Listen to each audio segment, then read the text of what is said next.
Halo teman-teman semua, perkenalkan nama saya Nurul Sapitri dengan NPM 224110160 dari Program Studi Pendidikan Biologi.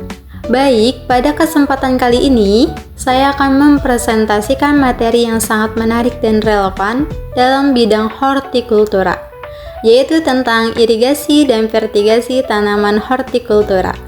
Irigasi dan fertigasi merupakan dua aspek penting dalam budidaya tanaman hortikultura yang berpengaruh besar terhadap pertumbuhan dan hasil tanaman. Dalam presentasi ini, saya akan membahas pengertian, metode, serta manfaat dari irigasi dan fertigasi, serta bagaimana penerapannya dapat meningkatkan produktivitas tanaman. Saya berharap presentasi ini dapat memberikan wawasan baru dan bermanfaat bagi kita semua. Tanpa berlama-lama lagi, mari kita mulai.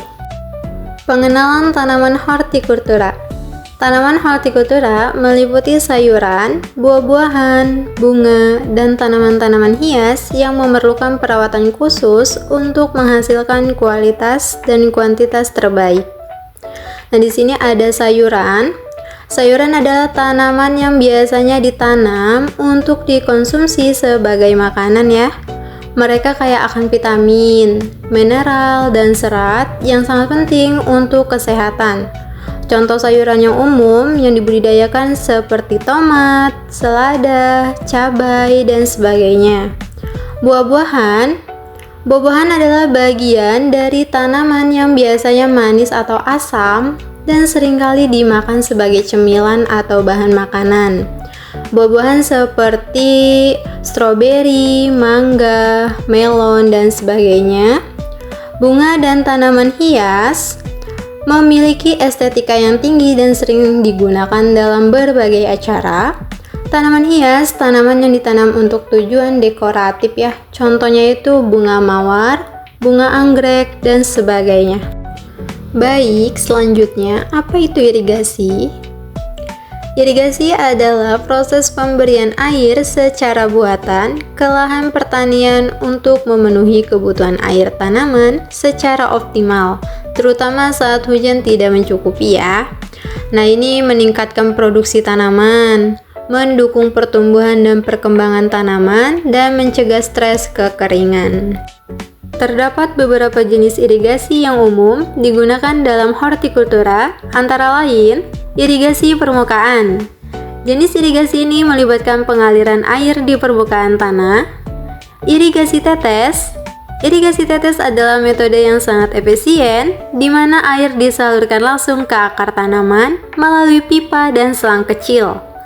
Irigasi sprinkler. Dalam irigasi sprinkler, air ini disemprotkan ke udara melalui sistem pipa dan nozzle menyerupai hujan. Irigasi subirigasi. Metode ini melibatkan penempatan pipa di bawah permukaan tanah untuk menyuplai air langsung ke akar tanaman. Baik, setiap jenis irigasi memiliki kelebihan dan kekurangan masing-masing ya teman-teman. Dan pemilihan metode yang tepat sangat bergantung pada jenis tanaman, kondisi tanah, dan ketersediaan sumber air. Jadi jangan salah pilih metode irigasinya ya teman-teman ya. Setelah membahas tentang irigasi, kita akan lanjut ke topik yang tidak kalah penting, yaitu fertigasi. Apa itu fertigasi? Fertigasi adalah teknik pemberian nutrisi berupa pupuk yang dilarutkan dalam air irigasi, sehingga dapat langsung diserap oleh tanaman secara efisien. Fungsinya untuk apa? Yaitu untuk memadukan pupuk dan irigasi dalam satu proses, lalu mempercepat penyerapan nutrisi oleh tanaman, dan mengoptimalkan penggunaan pupuk dan air. Setelah kita memahami apa itu fertigasi, kini saatnya kita membahas berbagai manfaat yang ditawarkan oleh metode ini ya, dalam budidaya tanaman hortikultura. Manfaatnya, efisiensi pemupukan dan irigasi, lalu pengendalian nutrisi yang presisi sesuai kebutuhan tanaman, lalu meningkatkan hasil dan kualitas tanaman, dan meminimalkan pencemaran lingkungan ya teman-teman ya.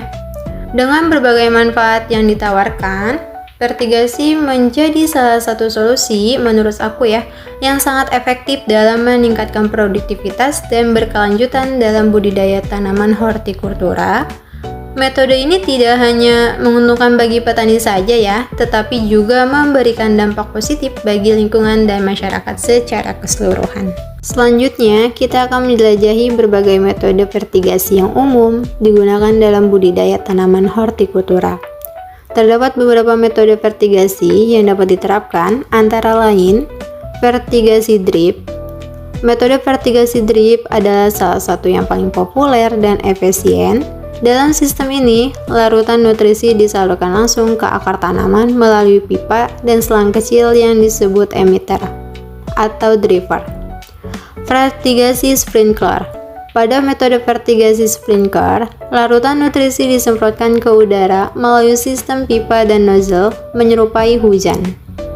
Fertigasi subirigasi. Dalam sistem fertigasi subirigasi, air dan nutrisi disuplai langsung ke akar tanaman melalui pipa yang diletakkan di bawah permukaan tanah ya teman-teman. Dan terakhir ada fertigasi dengan sistem hidroponik.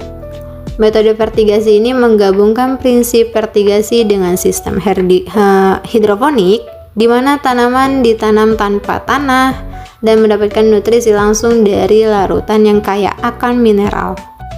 Selanjutnya, di sini ada perbandingan antara irigasi dan fertigasi dengan melihat beberapa aspek penting, yaitu fungsi, efisiensi, kebutuhan alat, dan penggunaan. Teman-teman bisa lihat di layarnya langsung ya. Setelah kita membahas perbandingan antara irigasi dan fertigasi, lanjut kita akan membahas beberapa tips dan praktek terbaik yang dapat diterapkan untuk memaksimalkan efektivitas kedua metode ini dalam budidaya tanaman hortikultura tentunya. Nah, di sini teman-teman bisa gunakan sistem irigasi yang sesuai dengan jenis tanaman dan kondisi lahan ya. Lalu kalibrasi dosis pupuk dan air secara tepat saat fertigasi. Terus juga perhatikan kualitas air dan pupuk yang digunakannya ya. Lalu lakukan monitoring rutin terhadap kondisi tanaman dan kelembapan tanah. Sering dicek-cek ya teman-teman ya. Dan terakhir yaitu gabungkan penggunaan irigasi dan fertigasi untuk hasil yang optimal. Baik, kesimpulannya, irigasi dan fertigasi adalah teknik penting untuk mendukung pertumbuhan optimal tanaman hortikultura. Pemilihan metode yang tepat dan pengelolaan yang baik akan meningkatkan hasil serta efisiensi penggunaan air dan pupuk. Baik teman-teman, terima kasih banyak sudah menyimak video aku dan pembahasan aku. Apabila ada yang ingin tanyakan bisa banget ya langsung tulis di kolom komentar. Dan jangan lupa untuk support aku untuk like dan subscribe channel aku. Terima kasih.